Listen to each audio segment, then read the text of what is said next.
حضور صلی اللہ علیہ وسلم نے ہمیں حکم دیا ہے، فرمایا اپنی بیوی سے بغض نہ رکھنا۔ اس کا معنی یہ ہوا کہ کچھ لوگ ایسے ہیں جو بیوی کا بغض بھی پال لیتے ہیں۔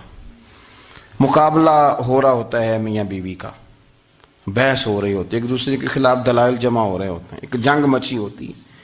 فرمایا اس سے بغض نہ رکھنا، کوئی عادت نہ پسند ہو تو وہ عادت دیکھ لینا جو تمہیں پسند ہے، عداوت نہ پیدا کرنا۔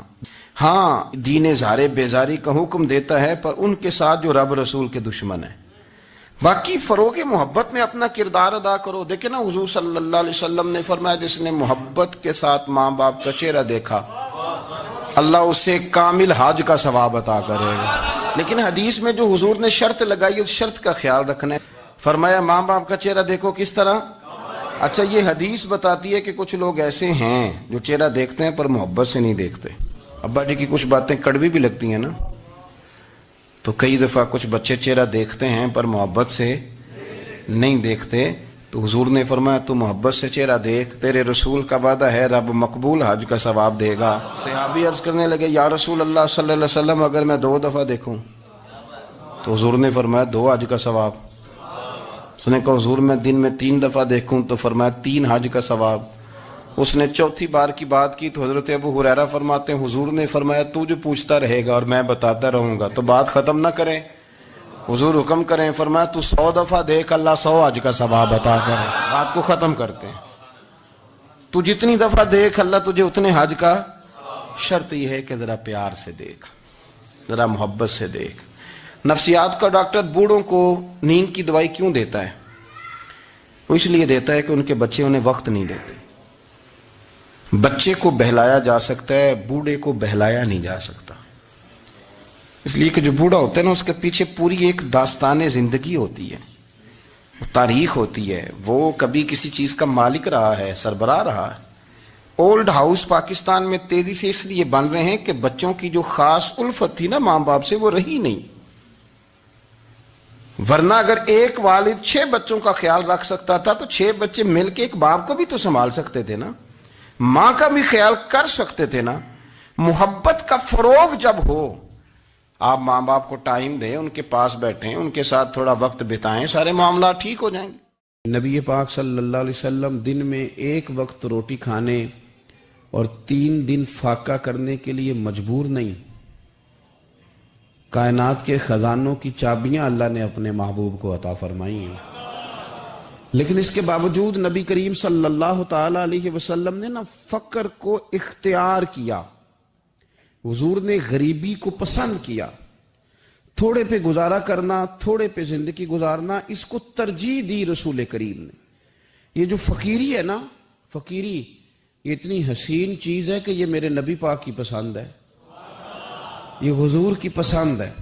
اس فقر کے اندر جو حسن ہے اور اس فقیری کے اندر جو طاقت ہے اور اس کی جو خوبصورتی ہے، اس کو اگر ہم ملاحظہ کرنا شروع کریں اور اس پر ہم تھوڑی توجہ دینے لگیں تو ہو سکتا ہے بہت سارے لوگ جو غریبی کو اپنے لیے ذہنی اذیت محسوس کرتے ہیں وہ فقر کو فخر سمجھنا شروع کر دیں۔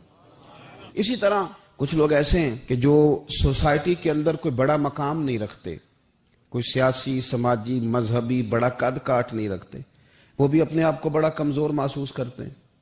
وہ سمجھتے ہیں کہ شاید دنیا میں بڑا آدمی وہی ہوتا ہے جس کی ایک فون کال پہ سارے کام ہو جائیں۔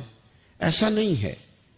اگر آپ نے اپنی زندگی کو تقوی کے مطابق رکھا ہوا ہے، اللہ سے ڈر کے وقت گزار رہے ہیں، شریعت اسلامیہ کی حدود کا خیال کرتے ہیں، تو پیسوں کا نہ ہونا یا سوسائٹی میں بہت بڑے مرتبے اور نام کا نہ رکھنا یہ کوئی زیادہ اہمیت نہیں رکھتا، بلکہ اہمیت تو اس بات کی ہے کہ ہم اللہ رسول کی رضا کے مطابق چل رہے ہیں کہ نہیں چل رہے۔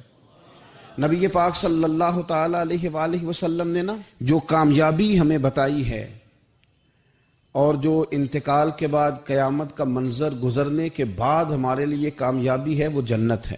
جنتی اور جہنمی برابر نہیں ہو سکتے، جنتی اور جہنمی برابر نہیں، بلکہ اصحاب الجنتی ہم الفائزون، یہ جنت والے ہیں، یہ کامیاب ہونے والے لوگ۔ جنتی اور جہنمی برابر نہیں، قرآن مجید نے فیصلہ کیا کہ یہ برابر نہیں، بلکہ جو جنت میں چلا گیا وہ کامیاب ہو گیا، وہ اللہ کی رحمت کہ قریب چلا گیا، خدا کا فضل اسے نصیب ہوا، اب بہت بڑی کامیابی ہے جنت۔ اور حدیث پاک سنیے گا، یہ بخاری مسلم میں موجود ہے، حضرت عمران بن حسین رضی اللہ تعالیٰ عنہ حدیث کے راوی ہیں کہ رسول کریم صلی اللہ تعالیٰ علیہ وآلہ وسلم نے ارشاد فرمایا کہ میں نے نا جنت میں اکثر وہ لوگ دیکھے ہیں جو دنیا میں فقیر تھے۔ جنت ایک کامیابی ہے، جنت ایک بڑا مقام ہے، جنتی اور جہنمی برابر نہیں۔ ایک زازان نام کا نا گویا تھا، آواز بڑی سریلی تھی، شراب خانے میں جب محفلیں سجتی تھی تو معاذ اللہ وہ گانے گایا کرتا تھا، سریلی آواز تھی۔ حضرت عبداللہ ابن مسعود حضور کے صحابی، حضور نے فرمایا عبداللہ ابن مسعود اسی طرح قرآن پڑھتے ہیں جس طرح میرے اوپر نازل ہوا تھا۔ عبداللہ ابن مسعود نا چھوٹا قد اور پتلی پتلی ٹانگیں تھی حضرت عبداللہ ابن مسعود کی۔